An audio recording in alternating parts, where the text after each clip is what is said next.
Praise the lord. మన ప్రభువును రక్షకుడును యేసుక్రీస్తు వారి పేరిట మీకు శుభాలు దైవాశీస్సులు కలుగును గాక. ప్రభువునందు దేవుని బిడ్డలారా, మీ యాదులు బాధలు సమస్త మీరు ఎదుర్కొంటున్న ఆ పరిస్థితులన్నీ కూడా నా ప్రభువుని యేసుక్రీస్తు వారి పేరిట మీకు సమాధానమును మీకు శాంతిని యేసయ్య అనుగ్రహించును గాక. అంత మాత్రమే గాక మీ కుటుంబాలకి రక్షణ ఆనందము ఉండజేయునుగాక. యేసు ప్రభు వారి నామములో మీరు పాప క్షమాపణ నిమిత్తమైన బాప్తిసము పొందుదురుగాక. ఆమేన్, ఆమేన్. ప్రభునందు దేవుని బిడ్డలారా, చాలా మందిలో ఒక భావన ఉంటుంది, ఒరే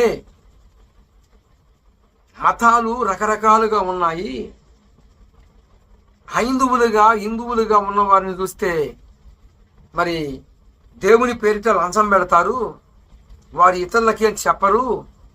మరి ముస్లింలు ఉన్నారు, మరి ముస్లింలు వారేదో వారి నమాజ్ చేసుకుంటారు, వారు పశ్చాత్తాపడితే పాపాలన్నీ పోతాయని వాళ్ళు ఒక విశ్వాసం చెబుతారు. బౌద్ధ మతం, అనేక రకాల మతాలు ఉన్నాయి, కానీ ముఖ్యంగా 3 మతాలు మన ముందులో ఉన్నాయి. మరి క్రిస్టియన్స్ అంటే క్రైస్తవులు, యేసు ప్రభు రక్తమున కడగబడిన వారు మాత్రమేనండి క్రైస్తవులు. యేసు ప్రభు వారి రక్తములో కడగబడిన వారే దేవుని బిడ్డలు.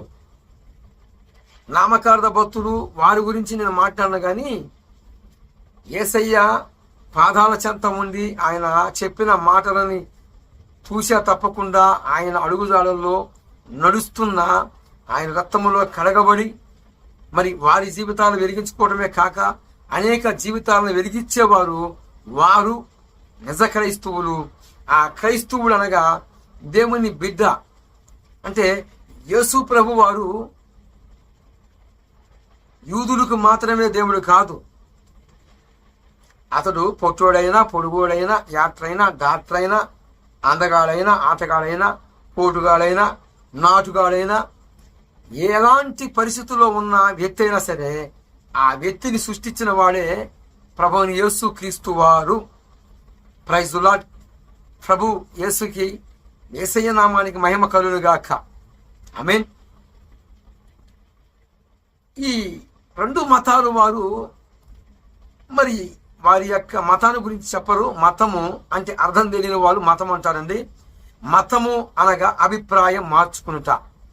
తెలుగు నిఘంటు ఇచ్చిన సాక్ష్యం. మతము అనగా అభిప్రాయము మార్చుకునుట.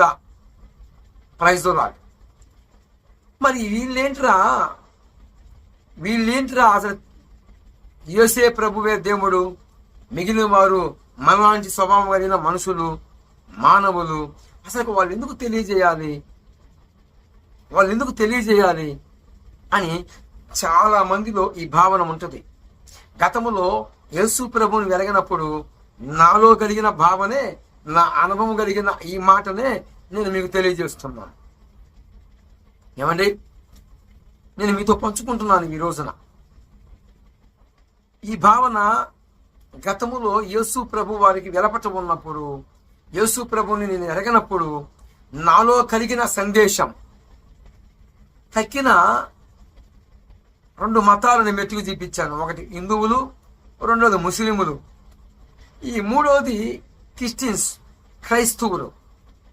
యేసు ప్రభు వారి రక్తములో కడగబడిన వారు. వీరు ఎందుకు చెప్పాలి? బైబిల్ చెప్పముందా? బైబిల్లో ఎక్కడ ఉంది చెప్పముంటే? బైబిల్లో ఎక్కడ రాయబడి ఉంది? చెప్పకపోతే ఏం చేస్తాడు? అసలు భగవంతుడు యేసు ప్రభు వారు బైబిల్ సిద్ధాంత ప్రకారముగా ఆయనని అనేకులకు పరిచయం చేయమని చెప్పాడా? అయితే ఎక్కడ ఉంది? అసలుకి వీరు ఎందుకు ఆయన నామాన్ని యాతి చేస్తున్నారు అనే ఒక మనస్తత్వము నాలో భావన అనేకుల్లో ఉంది. ఇప్పటికీ నా 5వ సహోదరులకి చాలా మందికి ఈ భావన ఉంటుంది. అందుకే పరిశుద్ధాత్మని యొక్క సారథ్యములో ఈరోజు పరిశుద్ధాత్మ దేవుడు ఈ యొక్క సందేశాలని నా దృష్టికి తీసుకొచ్చిన కారణాన్ని బట్టి ఆ యొక్క రెఫరెన్స్లు కూడా మీకు నేను తెలియజేస్తాను. యెహెజ్కేలు గ్రంథము 3వ అధ్యాయము 18వ వచనములో ఒకడు దుర్మార్గములో, ఏమండి నేను అడిగాను గతములో, నాకు కలిగిన మనస్తత్వమే ఈనాడు నా హైందవ సహోదరులకి చాలా మందికి ఈ భావన ఉంటుంది. మనమేదో గుళ్ళో పోయి ఒక టెంకాయ కొట్టుకుంటాము, చిన్నదేమో మనం తీసుకుంటాము, పెద్దదేమో అయ్యగారు తీసుకుంటాడు. ఏదన్నా ఈ ముంచేనేమో 116లో 116లో వేసి వస్తాము. అంతవరకే, ఇంకా అంతటితో బత్తి క్లోజ్. వీరు రెయ్య మగులు మారండి మారండి మారండి, మార్పు చెందండి, నరకం ఉంది, నరకములో ఆవేదన, అగ్ని ఆరదు, పురుగు జావదు. మరి పురుగు అనగా మనుషుడు, నరకములో యాతన ఉంది అని పొద్దుగూకులు ఇదే సోద, ఇదే సోప. ఏ కూటమైన పెట్టనేయండి, నరకముందని చెబుతారు. అది జ్ఞాపకార్థమైనా, అది మ్యారేజ్ అయినా, అది శుభకార్యమైనా యేసు ప్రభు వారి గురించి ఇదే చెబుతారు. మారండి, మార్పు చెందండి, సమీపంగా నరకం ఉంది, మారకపోతే ఖచ్చితంగా నరకంలో పోయి పడతాము. అసలు చూసొచ్చారా, అది ఉందో లేదో అని రకరకాలుగా, ఏమండి లాజిక్కి విశ్వాసానికి పొత్తు కుదరదు. లాజిక్ అంటది చూసొచ్చారా అంటది, విశ్వాసం అంటది ఉంది అంటది. సరే, యెహెజ్కేలు గ్రంథము 3:18లో ఒకడు దుర్మార్గతలోనే దుష్టుడు మరణిస్తే వాని రక్తానికి ప్రతిగా యేసు ప్రభుని మేము నమ్ముకున్నాం, మేము విశ్వాసులమి, మేము దైవ సేవకులమి, మేము మా యొక్క సీనియర్ తనము దాదాపు 20 సంవత్సరాలు ఎవరు విశ్వాసులుగా ఉన్నవారు, మా సీనియారిటీ 30 సంవత్సరాలు, 40 సంవత్సరాలు, 10 సంవత్సరాలు. అయితే ఒకరినన్నా వెలిగించారా, ఒకరికన్నా యేసు ప్రభువుని పరిచయం చేశారా, ఒకరికైనా తెలియజేశారంటే మేము పోవటము, మేము మా బతేందో మేము చూసుకోవటము రాతమే. అలాంటప్పుడు నువ్వు యేసు ప్రభు బిడ్డవి కాదు అంటుంది బైబిల్ గ్రంథం. స్పష్టంగా చెప్పబడి ఉంది. యెహెజ్కేలు గ్రంథము 3వ అధ్యాయము 18వ వచనములో దుష్టుడు దుర్మార్గతలోనే మరణిస్తే వాని రక్తానికి ప్రతిగా, హలో సీనియారిటీతనముగా ఉన్నవారు 18 సంవత్సరాలు ఉండవచ్చు, 20 సంవత్సరాలు ఉండవచ్చు, ఆఖరికి 3 సంవత్సరాలు ఉండవచ్చు, ఆఖరికి 1 సంవత్సరం ఉండవచ్చు అంటున్నాడు. వాని రక్తానికి ప్రతిగా నీ రక్తం ఎంచుతాడట. ఇదండి కారణము. యేసు ప్రభువుని గురించి ప్రకటించడానికి యోతువు కారణము. అది బహిరంగ సభ అయినా సరే, అది చిన్న కూటమైనా సరే, అది నియమము కూటమైనా సరే, ఎట్టనన్నా కానీ సరే యేసు ప్రభు సృష్టికర్తని, భగవంతుణ్ణి పరిచయం చేయాలని భక్తుడు తపన పడుతున్నాడు. నరకం ఉందా లేదంటే లాజిక్ ఏమో నరకము లేదంటుంది, విశ్వాసమేమో ఉంది అంటుంది. విశ్వాసం అంటుంది చనిపోతున్నారు, పోయిన వాడు తిరిగి రావట్లేదు కదా అంటుంది విశ్వాసం. కానీ లాజిక్ అంటుంది గాలిలో కలిసిద్ది, ధూళిలో కలిసిద్ది. మరి ఎవరు చూశారు అంటుంది లాజిక్. అప్పుడు లాజిక్కి విశ్వాసానికి పొత్తు కుదరదు. ఓకే, విశ్వాసం అంటుంది నరకం ఉంది, చనిపోయిన వాడు వెళ్ళిపోతున్నాడు. ఎక్కడికి వెళుతున్నాడు? 2 స్థలాలకి. యేసు ప్రభు వారిని ఎందుకు విశ్వాసం ఉంచితేనేమో పరదేశికి చేరుతుంది, అంటే 3వ ఆకాశములోకి. కనపడుతున్న ఈ ఆకాశము కాదండి బైబిల్ ఇచ్చిన సాక్ష్యం. పరిశుద్ధ గ్రంథమైన బైబిల్ మాత్రమే సాక్ష్యం ఇచ్చింది. 3వ ఆకాశము అంటే ఈ కనపడుతున్న 2 ఆకాశాలకి ఒక ఆకాశమే మనకు కనపడుతుంది. కానీ 3వ ఆకాశములో పరిశుద్ధుల యొక్క ఆత్మలు ఉన్నాయి అని బైబిల్ సాక్ష్యం ఇచ్చింది. తర్వాత నెక్స్ట్ పాతాళం ఉన్నది. దేవుణ్ణి వెరగకుండా ఉన్నవారు పాతాళ అగ్నిలోకి అనగా పాతాళంలోకి చేర్చబడతారు. తర్వాత తీర్పులోకి వెళ్ళిపోతారు. మేలు చేసిన వాడు మేలు పునరుద్ధానమును, కీడు చేసిన వాడు తీర్పు పునరుద్ధానమును వెళ్ళిపోతారు. సరే, యేసు ప్రభు వారి గురించి ఎందుకు చెబుతారు క్రైస్తవులు అంటే రీజన్ ఇది, పద్ధతి ఇది. యేసు ప్రభు వారు చెప్పమన్నాడు, ఒకవేళ దుష్టుడు దుర్మార్గతలోనే మరణిస్తే వారికి నన్ను గురించి తెలియజేస్తే వాని పాపాల నిమిత్తము నేను వెలగట్టాను, నా రక్తమును ఇలువలేని జీవితాలకు మనం ఇలువ లేదండి. మన జీవితాలకు ఇలువ లేదు, నా జీవితానికి ఇలువ లేదు. ఈ ఇలువ లేని వాని కోసము విలువైన రక్తమును సిందించాడు ప్రభువుని యేసుక్రీస్తు. బంధువులు విలువలేదు, రక్త సౌందికులు విలువలేదు, తోడబొచ్చిన వారు విలువలేదు, నా అనుకున్న వారే మోసం చేసిన పరిస్థితి. కానీ ఈ దేహం కోసము నాగల సాలు వలె దున్నబడాడు. ఆయన సొగసైన స్వరూపమైన చూడనొల్లని వారిగా, మనుషులు ఎవరు చూడలేకుండా ఉన్నట్లుగా ఆయన విచిత్రంగా దేహము నాగల సాలు వలె దున్నబడి ఉంది.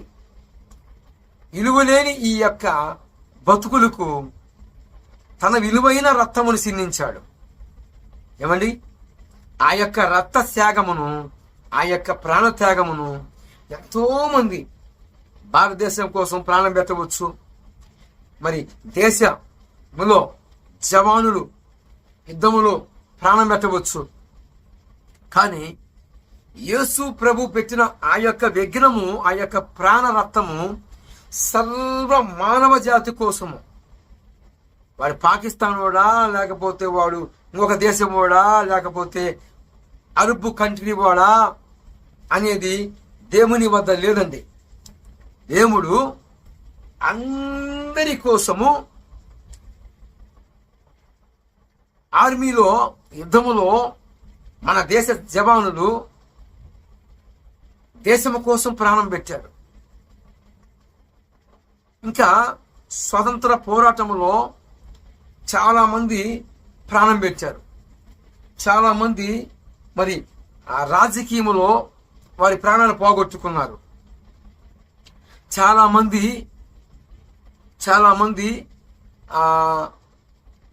వారి యొక్క లబ్ధి కోసము ఊహించని రీతిగా ప్రాణం పోగొట్టుకున్నారు. రకరకాలుగా ప్రాణాలు పెట్టారు. కానీ ఒక్క యేసు ప్రభు ప్రాణం పెట్టడము ప్రపంచానికే రక్షణ దినం. ప్రపంచానికి రక్షణ దినము.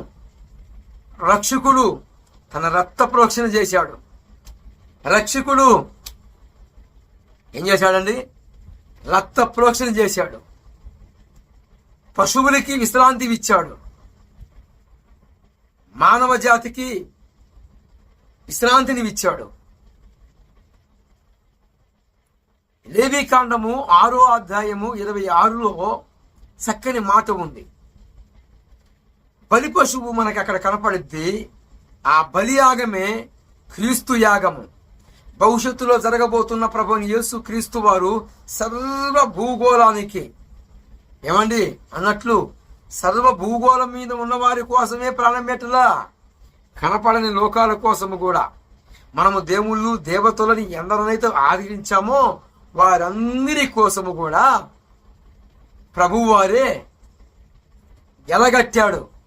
ధర్మశాస్త్రం అడిగింది, అందరూ పాపమనే దాస్యమనే కాడి కింద ఉన్నారు కదా అని ధర్మశాస్త్రం అడిగితే ఆ ధర్మశాస్త్రానికి యేసు ప్రభు వారు అన్నాడు, వీరందరూ నా పిల్లలే కాబట్టి, వీరందరూ నా పోలిక చొప్పున నా స్వరూపం అంద వీరందరినీ నేను నిర్మించాను కాబట్టి వాడు నన్ను నమ్మినా నమ్మకపోయినా, నన్ను డాడీ అనకపోయినా వాడు నా బిడ్డే కాబట్టి వాని కోసము నేను ప్రాణం పెడతానని ఆయన తన రక్తమును మన కోసమే. ఇలువలేనివి ఈ జీవితాలకు ఇలువ లేదండి, కానీ విలువైన రక్తమును ప్రభువారు సిందించాడు.